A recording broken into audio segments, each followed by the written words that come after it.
Umalis ako sa Batcave, yan lang ba yun? Ako nakasabat ako. Lumabas ako ng Batcave eh. Tuwa Tito G. Para hindi takot na. Galing ah. Oh, wala. Oh. Eh, paano sinusubsob niya yung mukha niya? Inaano niya talaga. Kung gusto ko sa malalim. Si Lex, tignan mo siya. Tuwan-tuwa si Lecky ah. Oh, ganun pa si Rita. Tsura! Sinusubsob niya talaga yung mukha niya.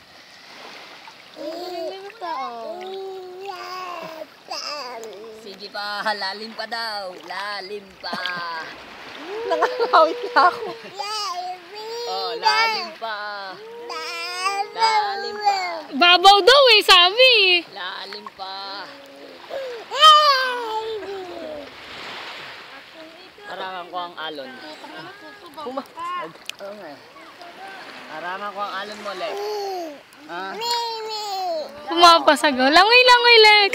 Buti, kumutik na. Lanoy. Tapos, ayan na. Abuti ng telepono ni tita.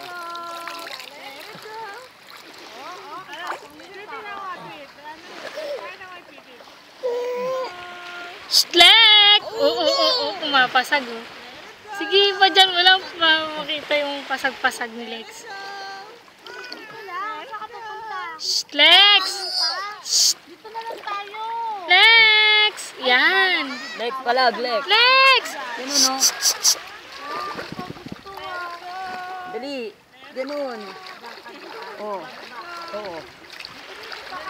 Oh. Yan. Ganun, no? Ganun. Ano yung kamay? Gitili mo yung kamay. Ganun na. Lex! Lex! Tingnan mo magaling kamay niya, bibitawan ko.